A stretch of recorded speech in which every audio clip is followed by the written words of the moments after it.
무지개. 그리스도인의 생활과 교회 생활의 체험의 완결. 9주 1일 아침의 누림. 창세기 9장 9절. 내가 이제 너희와 너희 뒤를 이을 씨와 나의 언약을 세운다. 13절.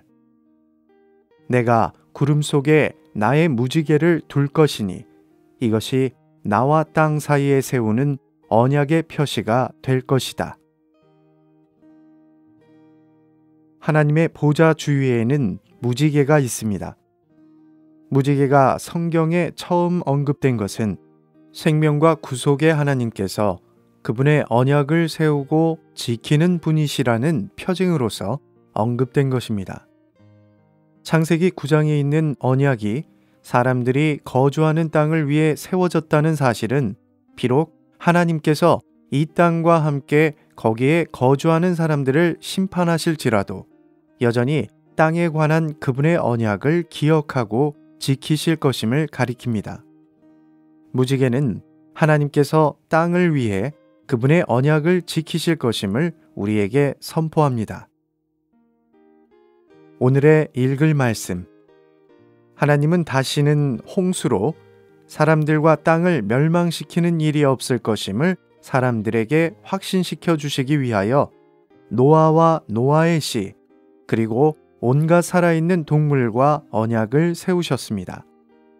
하나님께서 언약의 표시로 구름 속에 두신 무지개의 의미는 무엇입니까? 그것은 하나님의 신실하심을 상징합니다. 무지개는 하나님의 신실하심입니다. 성경의 마지막 책인 요한계시록에서 사도 요한은 하나님께서 보좌 위에 앉아 계시고 보좌 둘레에 무지개가 있는 것을 보았습니다. 성경을 끝마치는 책인 요한계시록은 항상 우리를 성경의 시작으로 되돌아가게 해줍니다. 성경의 처음 책에 무지개가 있었고 성경의 마지막 책에서도 우리는 여전히 무지개를 발견합니다. 하나님의 신실하심은 영원히 남아 있습니다. 하나님은 그분 자신을 부정하실 수 없습니다. 일단 말씀하시면 하나님은 그분의 말씀을 지키십니다. 그분 자신이 신실하심입니다. 고린도전서 1장 9절은 하나님은 신실하십니다. 여러분은 그분을 통하여 그분의 아들 우리 주 예수 그리스도의 교통 안으로 부름받았습니다. 라고 말하며 요한일서 1장 9절은 우리가 우리의 죄들을 자백하면 하나님은 신실하시고 의로우셔서 우리 죄들을 용서하시고 모든 불의에서 우리를 깨끗하게 하실 것입니다. 라고 말합니다. 하나님은 신실하십니다. 어떠한 것에 대해 하나님은 신실하십니까? 하나님은 자신이 말씀하신 것에 대해 신실하십니다. 하나님은 그분의 말씀에 대해 신실하시고 그분의 말씀은 유언 혹은 언약입니다. 언약은 바로 하나님의 말씀입니다. 하나님은 자신이 말씀하신 모든 것에 대해 신실하십니다. 이것이 무지개입니다. 구름이 올 때마다 우리는 반드시 하나님의 신실하심을 불러서 오게 해야 합니다. 그것은 우리가 위급한 상황에서 무지개를 호출한다는 것을 의미합니다.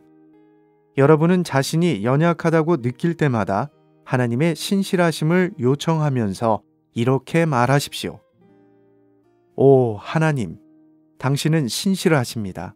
저는 연약하지만 당신은 저를 당신의 말씀에 따라 강하게 하셔야 합니다. 우리 모두는 하나님의 신실하심이 함께하는 그분의 언약, 곧 홍수가 오지 않을 것이라는 확실한 표시 아래 살고 있습니다. 이것이 교회 생활입니다. 우리 그리스도인의 생활과 교회 생활은 절대적으로 언약의 생활입니다. 우리는 언약 아래에 있습니다. 신약의 매 구절에서 우리는 하나님의 약속들을 발견합니다. 여러분이 직면하는 모든 환경을 위한 어떤 구절이 있습니다. 내가 여러분에게 약속하는데 만일 여러분이 하나님의 언약을 붙든다면 어떤 상황이 일어나더라도 여러분이 의지하여 살 수 있는 살아있는 약속인 어떤 말씀 구절이 있을 것입니다. 우리는 모두 하나님의 언약 아래서 사는 법을 배워야 합니다. 우리는 우리의 신념들과 느낌들, 환경들의 구름으로 인해 위협받거나 놀라지 말아야 합니다. 우리는 하나님의 언약 아래 있으며 그분의 완전한 축복 아래에 있습니다. 더 이상 유죄 판결이 없고 더 이상 심판이 없으며 더 이상 저주가 없습니다. 죽음은 패해졌습니다. 교회 안에서 우리는 끊임없이 생명을 누립니다. 모든 것이 생명입니다. 여러분의 직업이나 건강을 잃는 것에 대해 두려워하지 마십시오. 어떤 어둠이나 부정적인 것에 대해 두려워하지 마십시오. 우리는 언약을 가진 사람들이며 모든 상황에 대처할 수 있는 약속의 말씀을 가지고 있습니다. 우리는 언약 아래 서서 어떤 실패나 연약함이나 어둠이나 부정적인 것을 믿지 말아야 합니다. 우리의 운명은 피를 흘리심으로 이룬 언약 아래 있는 것입니다. 할렐루야! 우리는 언약의 사람들입니다. 구주 2일 아침의 누림. 요한계시록 4장 3절. 앉아 계신 분의 모양은 벽옥과 홍보석과 같았으며 그 보좌 주위에 있는 무지개의 모양은 녹보석과 같았습니다. 10장 1절. 또 내가 보니 다른 힘센 천사께서 하늘에서 내려오시는데 구름을 입고 계시며 머리에는 무지개가 있으시고 얼굴은 해와 같으시며 발은 불기둥과 같으셨습니다. 우리는 요한계시록 4장 3절에서 보좌 주위에 있는 무지개를 봅니다. 무지개는 하나님께서 사람과 생물들을 다시는 홍수로 멸망시키지 않으리라고 그들에게 언약하신 언약의 표징입니다. 요한계시록에서 하나님은 땅과 그 모든 사람들을 심판하실 것입니다. 하나님의 보좌 주위에 있는 무지개는 하나님께서 언약을 세우시는 하나님이시자 신실하신 하나님, 곧 이 땅에 심판을 집행하실 때 그분의 언약을 지키실 하나님이시라는 것을 의미합니다. 하나님은 홍수로 다시 인류를 심판하시거나 모든 인류를 멸하지 않으시고 일부를 보존하셔서 이들을 민족들이 되게 하시어 하나님께 영광을 돌리게 하실 것입니다. 이 무지개는 하나님께서 인류에 대한 그분의 행정을 집행하시는 데 있어서 신실하시다는 것을 가리킵니다. 요한계시록 4장에서 하나님은 곧 인류를 심판하려고 하시지만 심판을 집행하실 때 그분은 노아와의 언약을 기억하실 것입니다. 그분은 심판하시는 하나님이시며 또한 언약을 지키시는 하나님이시기도 합니다. 오늘의 읽을 말씀. 이 무지개의 모양은 녹보석과 같았습니다. 녹보석은 땅 위의 생명체들을 상징하는 초록색을 띤 보석입니다.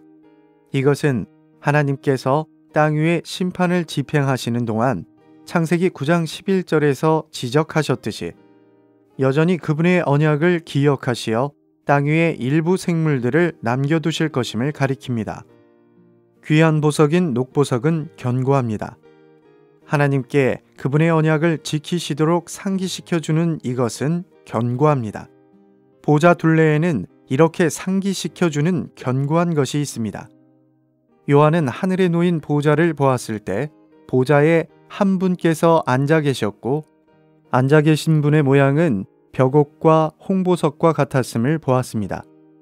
보좌에 계신 하나님은 벽옥 모양이셨습니다. 요한계시록 21장 11절에 따르면 벽옥은 가장 귀한 보석과 같고 수정처럼 맑습니다. 벽옥의 색깔은 짙은 녹색이 분명하며 이 색은 생명의 풍성을 상징합니다. 4장 3절에서 벽옥은 21장 11절이 가리키듯이 하나님의 풍성한 생명 안에 있는 그분의 전달될 수 있는 영광을 상징합니다. 벽옥은 하나님의 모양이며 또한 거룩한 성 새 예루살렘의 모양이기도 합니다. 그 성의 벽과 첫 번째 기초석은 벽옥으로 건축됩니다. 성경에서 녹색은 생명을 상징합니다.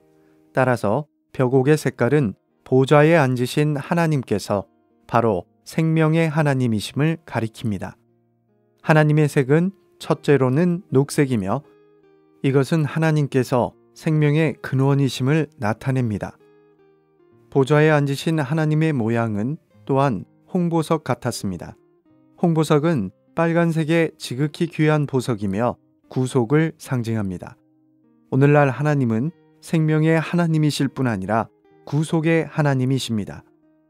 벽옥이 하나님께서 풍성한 생명을 가지신 영광의 하나님이신 것을 가리키는 한편, 홍보석은 하나님께서 구속의 하나님이신 것을 상징합니다.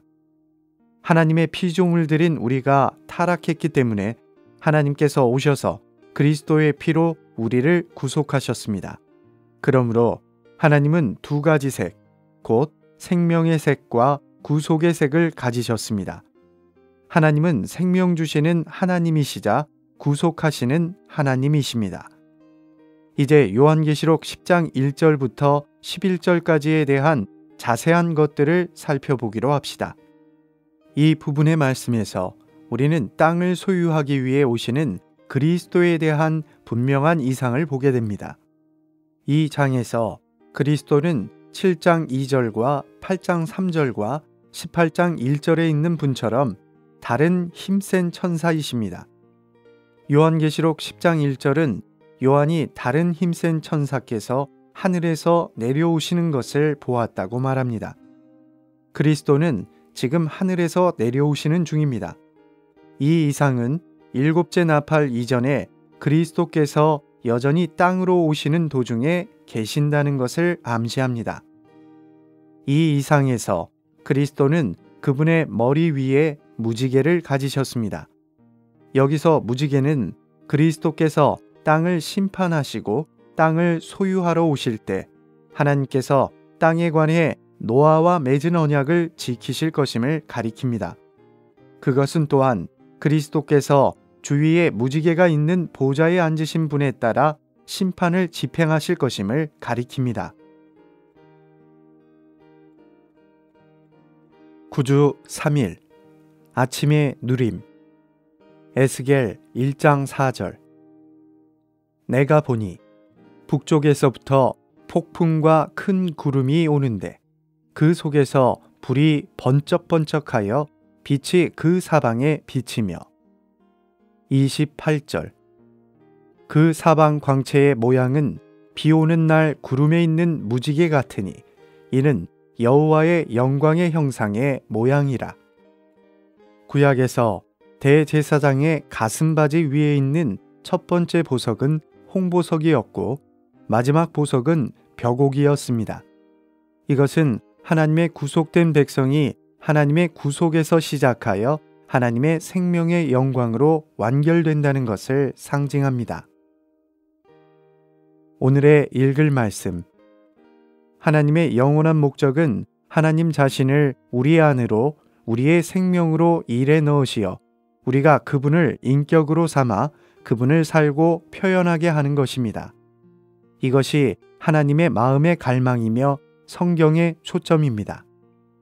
사람을 창조하신 하나님의 의도는 사람이 하나님을 자신 안으로 받아들여 그분을 자신의 생명과 모든 것으로 취하도록 하는 것이었습니다. 이러한 이유에서 하나님은 사람을 창조하신 후 그를 생명나무 앞에 두셨습니다. 이것은 하나님께서 사람이 생명이신 하나님 자신을 상징하는 이 나무를 먹기 원하셨음을 가리킵니다. 생명나무를 먹는 것은 하나님을 우리의 생명과 생명 공급으로 우리 안으로 취하는 것입니다. 영원 미래 안에서 우리의 운명은 생명나무를 먹고 그로 인해 하나님을 살고 표현하는 것입니다. 이것이 하나님의 영원한 뜻입니다. 성경 전체는 하나님의 본성과 속성뿐 아니라 그분의 목적을 계시해 줍니다. 사실상 성경은 우리에게 하나님의 계획을 보여주는 책이기 때문에 하나님의 속성과 본성보다는 그분의 목적을 더 계시한다고 말할 수 있습니다. 성경은 하나님의 목적을 밝혀주는 책입니다. 간략히 말하자면 하나님의 영원한 목적과 의도는 그분과 하나로 연합된 한 무리의 살아있는 사람들을 얻어 그분의 살아있는 단체적인 표현이 되게 하는 것입니다. 신약의 주된 내용은 삼일 하나님께서 그분의 큰 기쁨에 따른 영원한 경륜을 갖고 계시는데, 이 경륜은 바로 그분 자신의 생명과 본성을 선택받고 구속된 사람들 안에 분배하심으로 그들을 그분의 복사판으로 만드시어 그분의 표현이 되게 하시는 것입니다. 이러한 단체적인 표현은 새 예루살렘으로 완결될 것입니다. 성경의 궁극적인 완결인 새 예루살렘은 하나님께서 사람이 되시고 사람이 신격에서는 아니지만 생명과 본성에서 하나님이 되는 것과 관련됩니다. 그리스도 안에서 하나님은 사람이 되심으로 사람을 생명과 본성에서 하나님이 될 수 있게 하셨는데, 이것은 구속하시는 하나님과 구속된 사람이 함께 연합되고 조성되어 한 실체, 곧 새 예루살렘이 될 수 있게 하시려는 것입니다. 결국 영원하신 삼일 하나님은 우리 모두와 합병된 새 예루살렘이 되시고, 우리 또한 하나님의 유기적인 구원의 과정을 통해 새 예루살렘이 됩니다.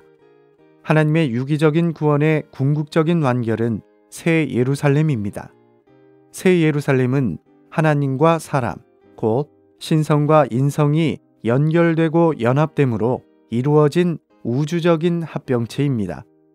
즉, 과정을 거치시고 완결되신 삼일 하나님께서 거듭나고 새롭게 되고 거룩하게 되고 변화되고 같은 형상이 되고 영광스럽게 된 세 부분으로 된 선민과 합병되신 것입니다.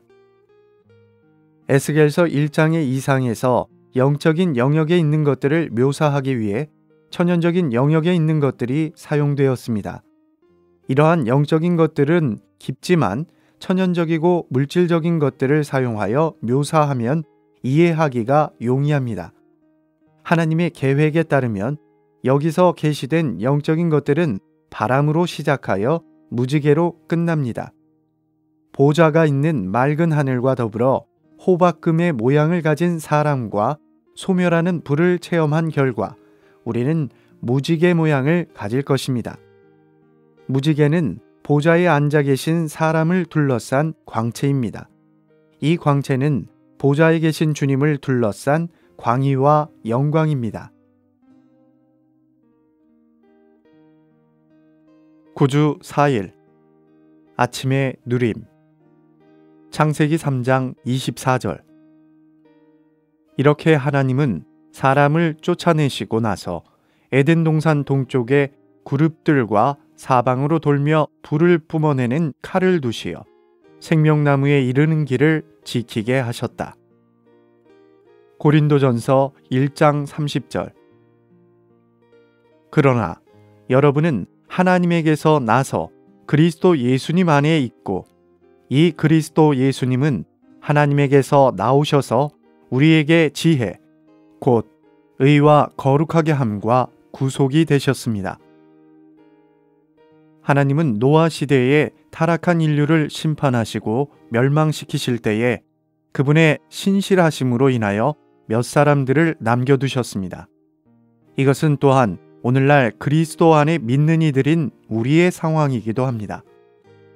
우리 모두는 타락했고 멸망받기에 합당하지만 하나님께서 우리를 남겨두셨습니다. 주님을 찬양합시다. 우리는 그분의 신실하심으로 인하여 남겨지게 되었습니다. 이제 우리에게는 하나님의 신실하심의 표징인 무지개가 있습니다. 하나님은 거룩하신 하나님이시고 소멸하는 불이시며 그분의 면전에 아무도 설 수 없지만 그분의 신실하심으로 인하여 우리는 남겨지게 되었습니다. 오늘의 읽을 말씀. 무지개의 세 가지 기본색이 빨간색과 노란색과 파란색이라는 것은 의미심장합니다. 이 색상들은 우리가 이미 에스겔서에서 본 것과 일치합니다. 보좌는 파란색 남보석 같고 호박금은 노랗고 불은 빨갛습니다. 이 색상들이 빛나고 굴절됨으로써 결합하여 무지개를 만듭니다. 파란색은 보좌를 상징합니다. 시편 89편 14절에 따르면 하나님의 보좌의 기초는 의입니다. 이같이 파란색은 하나님의 의를 상징합니다. 불은 거룩하게 하고 분별시키며 소멸하는 불을 상징합니다. 이것은 여기서 빨간색이 하나님의 거룩함을 가리킨다는 뜻입니다. 노란색은 달아오르는 호박금 속에 하나님의 영광을 상징합니다. 그러므로 여기에 파란색과 빨간색과 노란색의 색상들이 상징하는 하나님의 의와 거룩함과 영광이 있습니다.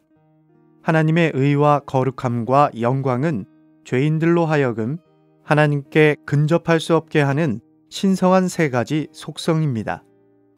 하나님은 그룹들과 불과 칼이라는 세 가지 수단을 사용하시어 생명나무에 이르는 길을 막으셨습니다. 그룹들은 하나님의 영광을 상징하고 불은 하나님의 거룩함을 상징하며 죽이는 데 사용되는 칼은 하나님의 의를 상징합니다. 하나님의 이러한 속성들은 죄 있는 사람에게 내놓은 요구사항들입니다. 죄 있는 사람은 이러한 요구사항들을 충족시킬 수 없기 때문에 그리스도께서 십자가에서 모든 것을 포함하여 죽으심으로 말미암아 하나님의 영광과 거룩함과 의의 요구를 충족시켜 드림으로써 우리가 지성소에 들어가 생명나무에 동참하도록 새롭고 살아있는 길을 열어놓으실 때까지는 사람이 생명나무이신 하나님을 접촉하는 것이 허락되지 않았습니다. 주 예수님께서 오셔서 십자가에서 죽으심으로 하나님의 의와 거룩함과 영광의 요구를 만족시키셨고 부활하셨으며 이제 우리의 의와 거룩하게 함과 구속이 되셨습니다. 또한 그분은 이제 우리의 영광이십니다. 우리는 마땅히 주님을 이런 식으로 체험해서 다른 이들이 우리를 접촉할 때 의와 거룩함과 영광을 느낄 수 있게 해야 합니다. 이것은 우리에게 맑은 창공이 있고 보좌가 있으며 우리가 어떤 면에서도 의롭고 합당하며 부주의하거나 느슨하지 않다는 것을 그들로 느낄 수 있게 해야 한다는 뜻입니다. 또 우리는 달아오르고 빛나며 무게 있는 호박금을 가져야 합니다. 그러면 우리에게 무지개의 모습이 있을 것입니다. 우리는 타락했었지만 이제 구원받은 이들로서 하나님께서 우리를 구원하심에 있어서 신실하시다는 것을 나타내는 증거가 되었습니다. 각 지방에 있는 교회들은 그러한 무지개의 증거를 지녀야 합니다. 의는 하나님의 행정을 위하여 하나님에게서 나옵니다. 고린도 후서 5장 21절에서 이 의는 우리의 의이신 그리스도로서 우리를 그분 안에서 하나님의 의가 되게 합니다. 죄인이며 심지어 죄 자체인 사람이 그리스도의 구속으로 말미암아 하나님의 의가 되고 의로우신 하나님과 화목하게 되며 하나님의 영원한 목적을 위해 하나님을 향하여 사는 새 창조물이 됩니다. 사도들은 그리스도의 몸을 형성하는 지체들인 믿는 이들에게 이러한 그리스도와 그분께서 놀랍게 성취하신 모든 영광스러운 결과들을 공급하는 위임을 받았습니다.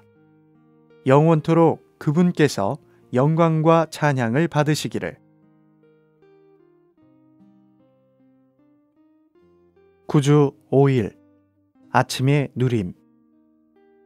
데살로니가 전서 5장 23절. 그리고 평안의 하나님께서 직접 여러분을 완전히 거룩하게 하셔서 여러분의 영과 혼과 몸이 온전하게 보존되어 우리 주 예수 그리스도께서 오실 때에 나무랄 데 없도록 해주시기를 바랍니다. 골로새서 1장 27절. 하나님은 이 비밀의 영광이 이방인들 가운데서 얼마나 풍성한지를 성도들에게 알리기 원하셨습니다. 이 비밀은 여러분 안에 계신 그리스도인데 곧 영광의 소망입니다. 우리는 성경에 나오는 거룩함이라는 단어를 타고난 관념대로 이해해서는 안 됩니다. 거룩함은 죄 없음도 아니고 온전함도 아닙니다. 거룩하다는 것은 하나님께로 분별되는 것일 뿐 아니라 일반적인 모든 것들과 다르며 구별되는 것을 의미하기도 합니다. 오직 하나님만이 본성에 있어서 모든 것들과 다르며 구별되십니다. 그러므로 그분은 거룩하십니다. 즉, 거룩함이란 그분의 속성들 중 하나로서 그분의 본성에 구별된 특성입니다. 하나님께서 우리를 거룩하게 만드시는 길은 거룩한 분이신 그분 자신을 우리 안으로 분배하심으로 우리 온 존재가 그분의 거룩한 본성으로 스며들고 흠뻑 적셔지게 하시는 것입니다. 하나님께 선택받은 사람들인 우리가 거룩하게 되는 것은 그분의 본성에 참여하여 우리 온 존재를 하나님 자신으로 흠뻑 적셔지게 하는 것입니다. 이것은 우리의 존재를 본성에 있어서 하나님 자신과 똑같이 거룩하게 만듭니다. 오늘의 읽을 말씀. 거룩하게 되는 것은 하나님 이외의 모든 것들로부터 하나님께로 분별되는 것입니다. 또한 거룩하게 되는 것은 하나님 아닌 모든 것과 다르고 구별되는 것을 뜻합니다. 이같이 우리는 일반적이지 않고 다르게 됩니다. 우주 안에서 하나님은 홀로 거룩하십니다. 그분은 모든 것과 다르시며 구별되십니다. 그러므로 거룩하게 되는 것은 모든 것과 구별되시는 하나님과 하나 되는 것을 뜻합니다. 여러분이 죄가 없고 온전할지라도 하나님과 하나가 아니라면 거룩하지 않습니다. 하나님께서 우리 안으로 들어오실 때 우리는 거룩합니다. 우리가 하나님 안으로 들어갈 때 우리는 더욱 거룩합니다. 우리가 하나님과 연합될 때 우리는 가장 거룩합니다. 우리는 하나님을 우리 안에 가짐으로써 거룩하게 됩니다. 우리는 하나님 안에 있음으로써 더 거룩하게 됩니다. 우리는 하나님과 연합되고 하나님으로 침투되고 흠뻑 적셔질 때 가장 거룩하게 됩니다. 결국 이것은 거룩한 성이라 불리는 새 예루살렘을 산출할 것인데 그 성은 하나님께 속하고 하나님을 위에 있을 뿐 아니라 하나님으로 충만하고 하나님으로 흠뻑 적셔지고 하나님과 하나 된 성, 곧 하나님으로 거룩하게 된 거룩한 한 실체입니다. 하나님의 또 한 가지 속성은 의입니다. 하나님은 거룩하실 뿐 아니라 의로우시기도 합니다. 거룩함은 하나님의 내적인 본성과 관계 있는 반면에 의는 하나님의 외적인 행동, 방법, 행위, 활동과 관계 있습니다. 하나님께서 하시는 모든 것이 의롭습니다. 하나님의 의는 공의와 의와 관련해서 행동에 있어서 하나님의 존재입니다.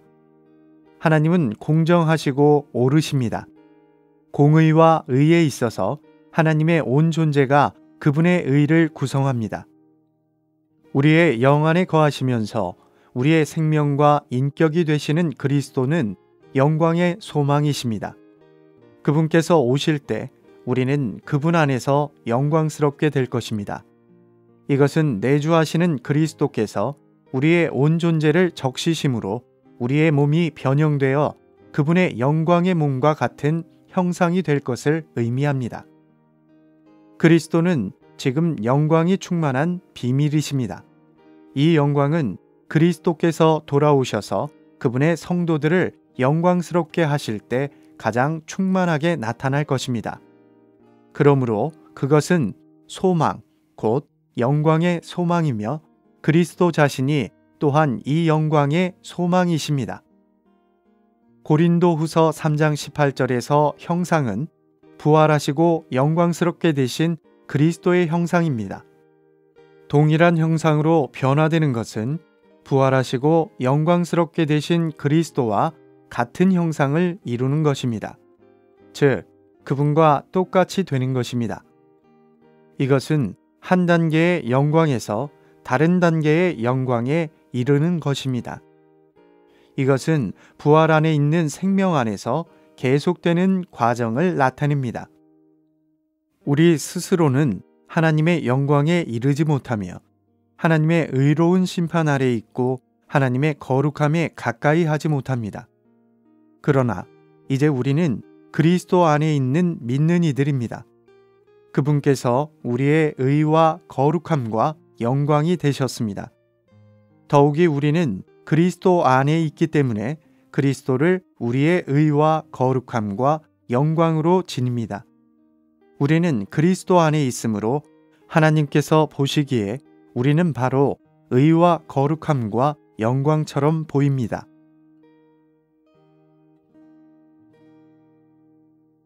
구주 6일 아침의 누림. 요한계시록 21장 19절 20절.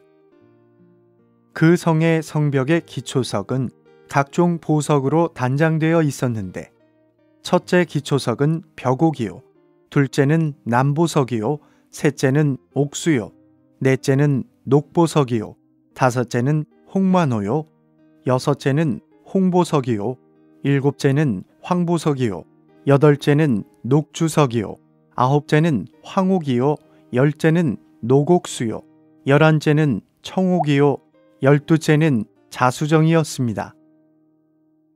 심지어 새 예루살렘도 무지개의 모습을 지녔습니다. 새 예루살렘의 기초석들은 12층으로 되었는데 각 층마다 다른 색입니다. 언젠가 나는 그 기초석의 12층의 색상이 무지개의 모습을 갖고 있다고 기술한 기사를 읽었습니다. 이 무지개는 그 성이 언약을 지키시는 하나님의 신실하심 위에 건축되며 그 신실하심에 의해 보장됨을 상징합니다. 이 무지개는 하나님께서 그분의 의에 따라 죄인들을 심판하실 때 모두를 멸하지 않으시고 멸망 가운데서 많은 이들을 구원하셔서 그분의 신실하심의 증거로 삼으셨다는 것을 영원토록 선포할 것입니다. 영원 안에서 구원받은 사람들의 총체인 우리는 우리의 하나님께서 의롭고 신실하시다는 것을 영원히 나타내는 무지개일 것입니다.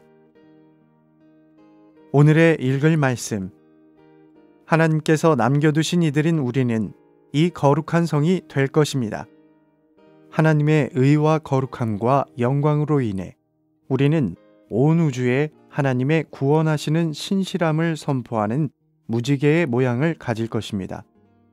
성경 끝에는 한 성이 나오는데 이 성의 기초석은 하나님의 강한 증거로서 영원하신 하나님을 둘러싸고 있는 무지개 모양을 갖고 있습니다. 그리스도인의 생활과 교회 생활의 체험은 그러한 무지개로 완결될 것입니다. 이 무지개가 나타날 때 하나님의 마음의 갈망이 성취될 것입니다. 모든 세대를 통하여 하나님은 그분의 의의 보좌, 그분의 거룩한 불, 그분의 영광스러운 본성에 따라 타락한 사람을 심판해 오셨습니다. 그럼에도 불구하고 하나님은 몇몇을 구원하셔서 그분의 영광을 반사하며 그분 자신과 그분의 신실하심을 영원히 나타내는 빛나는 무지개가 되게 하셨습니다. 이 무지개의 출현은 하늘과 땅이 연결되었고 하나님과 사람이 연합되었음을 가리킵니다. 새 예루살렘의 보좌 주위에는 하나님의 신실하심으로 인해 구원받은 한 무리의 사람들이 있을 것이며 영원토록 그들은 하나님의 의와 거룩함과 영광의 광채를 반사하는 무지개가 될 것입니다. 이 시점에서 하나님의 영원한 계획이 완성될 것입니다. 비록 이 무지개가 영원 안에서 나타나겠지만 이 빛나는 무지개의 영적 실제가 오늘날 교회 안에서 나타나야 합니다. 교회 생활 안에서 우리는 하나님께서 우리 안에서 일하시도록 허락해 드려야 하며 모든 것이 순수하고 정당하고 거룩하게 되는 정도까지 은혜를 받아야 합니다. 이것은 하나님의 거룩한 불이 하나님께 부합되지 않는 모든 것을 태워버림으로써 하나님의 본성이 밝은 금으로써 형제 자매들의 인성 안에서 또 인성을 통하여 나타나야 한다는 것을 뜻합니다. 그러면 교회는 하나님의 의와 거룩함과 영광으로 충만할 것입니다. 이것이 다만 우리에게 가르침이 되어서는 안 됩니다. 도리어 이 무지개의 실제가 반드시 우리 안으로 일에 넣어져야 합니다. 그러면 우리는 하나님께서 남겨두신 이들로서 무지개의 모습을 지닐 것이며 하나님의 증거를 지니고 하나님의 신실하심을 온 우주에 선포할 것입니다. 이것은 우리가 하나님의 의와 거룩함과 영광을 지니게 되리라는 것을 뜻합니다. 에스겔은 자신이 본 것이 주님의 영광의 모양이었다고 말했습니다. 이는 여호와의 영광의 형상의 모양이라. 내가 보고 엎드려 말씀하시는 이의 음성을 들으니라. 우리가 에스겔서의 다음 장들에서 주님의 말씀을 듣고자 한다면 우리 모두는 똑같은 지점에 이르러야 합니다. 곧 빛나고 반사하는 무지개를 지닌 사람이 앉아있는 보좌 앞에 맑은 창공 아래에 이르러야 합니다. 이곳이 우리가 위로부터 들리는 음성을 들을 수 있는 곳입니다. 이곳에 있음으로써 우리는 하늘에서부터 들리는 음성을 들을 수 있습니다. 나는 우리 각 사람이 이 지점에 이르기를 바라며 또한 각 지방에 있는 교회들 모두가 여기에 있기를 소망합니다. 그럴 때 주님은 우리에게 말씀하실 길을 얻으실 것입니다.